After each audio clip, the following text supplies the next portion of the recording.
नहमदुहु व नसल्ली अला रसूलिहिल करीम अम्मा बाद अजीज तलबा तालिबात अस्सलामु अलैकुम व रहमतुल्लाहि व बरकातुहू। हस्ब मामूल आपका मुअल्लिम आपके सामने ऑफलाइन क्लास लेके हाजिर हुआ है। कल हमने थायराइड ग्लैंड के 3 हार्मोन्स के बारे में डिस्कशन किया था। 2 हार्मोन्स हमने पढ़े थे T4 एंड T3, जिनका आपने देखा कि बेजल मेटाबॉलिक रेट बॉडी में कंट्रोल करते हैं, और अगर हाइपोथायराइडिज्म होता है तो ग्रेव्स डिजीज हो सकती है। ये अगर हाइपरथायराइडिज्म होता है तो ग्रेव्स डिजीज हो सकती है। उसके क्या क्या ड्रॉबैक्स है वो आपने पढ़ा, क्या क्या हो सकता है उससे।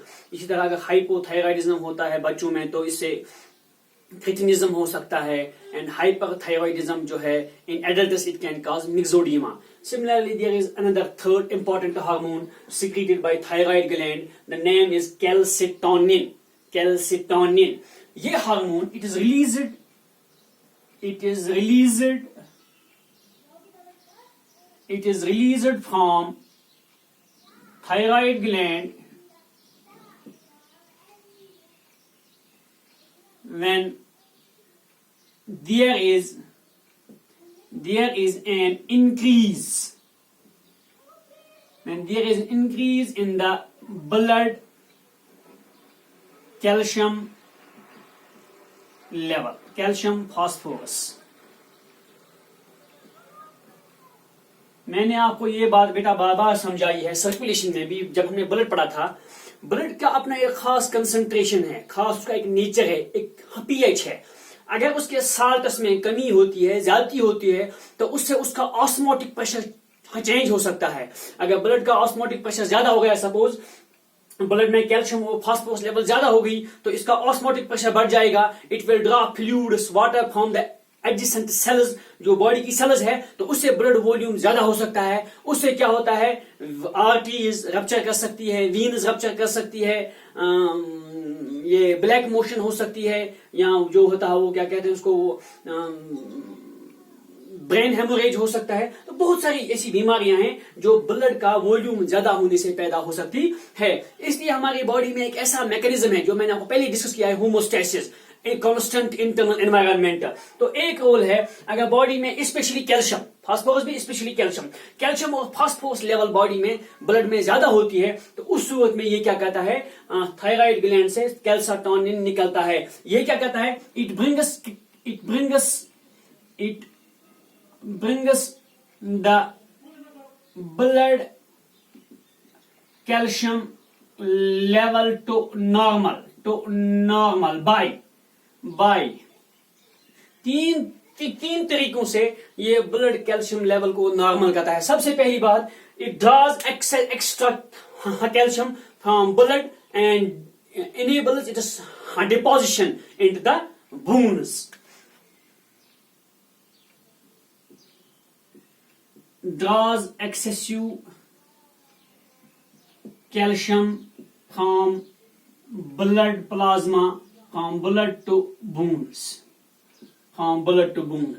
ब्लड से जो कैल्शियम है वो निकल के बोन्स में डिपॉजिट होता है, उससे ब्लड कैल्शियम लेवल जो है नॉर्मल हो जाती है। इसी तरह जो आपका गट है, एलिमेंट्री कैनाल, यहां से ये कैल्शियम एब्जॉर्प्शन जो है, इसकी कैपेसिटी इसको रिड्यूस करता है, reduces calcium absorption from gut और यूरिन जो है, यूरिन से आधा कैल्शियम लूज होता है, causes loss of calcium with urine। ये 3 काम करता है ये बॉडी में बेटा। कैल्सिटोनिन ये तब निकलता है जब बॉडी में blood calcium level, phosphorus level ज्यादा हो जाती है। जब ज्यादा हो जाती है तो कैल्सिटोनिन निकलता है, ये इस लेवल को नॉर्मल लाता है बाई 3 वेज। 3 काम करता है। सबसे पहले जो एक्सेसिव कैल्शियम है उसको निकाल के बोन्स में डिपॉजिट करता है। जो आपने कैल्शियम यहां से खाया, आपने दूध पिया, आपने अंडे खाए, तो उससे आपकी बॉडी में जो कैल्शियम डेवलप हो गया, क्योंकि अंदर ऑलरेडी कैल्शियम ज्यादा है, तो ये जो हार्मोन है it reduces calcium absorption from your alimentary canal, जिससे मजीद इसमें इजाफा बॉडी में ना हो। और तीसरी बात, जो जितना हो सकता है उतना कैल्शियम यूरिन से बाहर भी ये बॉडी से करवाता है, ताकि ब्लड में बॉडी में कैल्शियम लेवल बराबर हो, इसका ऑस्मोटिक प्रेशर चेंज ना हो।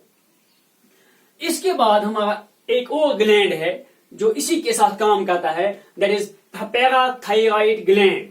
ये आपको याद होगा, मैंने आपको कल इसकी डायग्राम बनाई थी। सपोज ये आपका थायराइड ग्लैंड है, इसके डॉर्सल साइड में यहां पे 2 pairs, 1 pair on each lobe, right lobe पे 1 पियर, लेफ्ट लोब पे 1 पियर, 4 पैराथायराइड ग्लैंड्स होते हैं हमारी बॉडी में। On the posterior side of thyroid gland 1 pair on each lobe, बहुत छोटे होते हैं ये। इनका काम क्या है, ये एक हार्मोन सिक्रीट करते हैं, ओनली सिंगल हार्मोन सिक्रीट करते हैं, उसका नाम है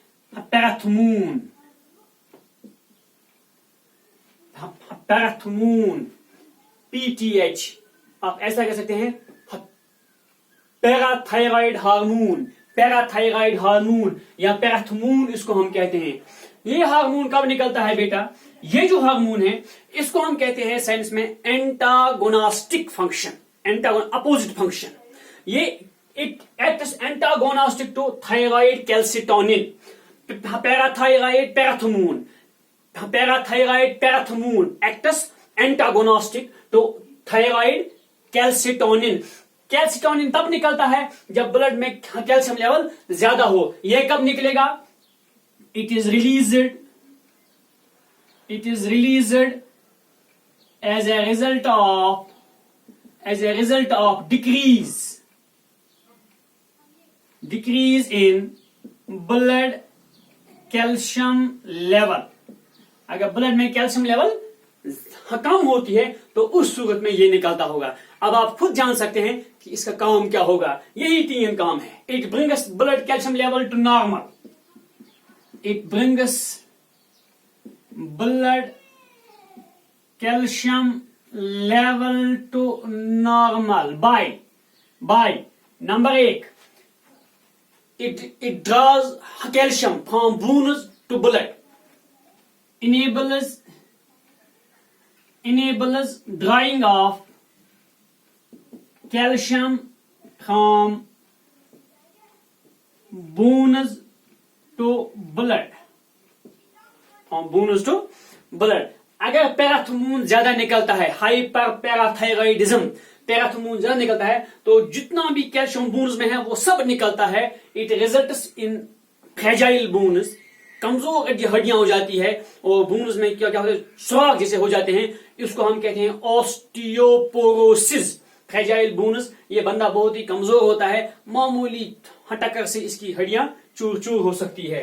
तो फ्रेजाइल बोन्स इसे होती है अगर ब्लड में कैल्शियम ये पैराथोमोन लेवल ज्यादा हो जाए, क्योंकि it draws calcium from bones to blood plasma. Similarly it increases absorption of calcium from the elementary canal. Similarly, it reduces loss of calcium with the urine. It reduces loss of calcium with urine. ये है बेटा इसके 3 काम। Therefore, we can say it acts antagonistic to calcitonin. इसलिए मैंने topic में यहाँ पे इकट्ठे थायराइड का एक हार्मोन मैंने जानबूझ के छोड़ा था ताकि आपको इसके कंपैरिजन में ये चीज अच्छी तरह से समझ आए। तो आपको समझ आ गया होगा थायराइड ग्लैंड और पैराथायराइड ग्लैंड हमारी बॉडी में कितना इंपॉर्टेंट है। ये हमारे बॉडी का जो हमारा जो बॉडी में जो ब्लड है, रिवर ऑफ लाइफ, इसके नेचर को, इसके कंसंट्रेशन को, इसमें जो इसमें जो कैल्शियम और फास्फोरस की जो लेवल है उसको मेंटेन करता है। ये इसको अगर ज्यादा हो तो नॉर्मल पे लाता है, अगर कम हो तो नॉर्मल पे लाता है। इन तीन तरीकों से। कौन कौन सा तरीका? या तो ब्लड से बोन्स में डिपॉजिट, ये कहता है बोन से ब्लड में डिपॉजिट, ये कहता है इंक्रीज ये करता है decrease calcium absorption from the gut, ये करता है increase calcium absorption from the gut to bring it to the normal level. इसी तरह ये कहता है loss of calcium with the urine calcitonin, ताकि ये नॉर्मल पे आ जाए। ये कहता है it reduces loss of calcium, ये कहता है इंक्रीज लॉस ऑफ कैल्शियम, ये कहता है reduce loss of calcium with the urine, ताकि जो ब्लड कैल्शियम लेवल है वो नॉर्मल पे आ जाए। इस तरह आपने hypothalamus, pituitary gland, pineal gland, thyroid gland and parathyroid gland, 5 glands मुकम्मल किए।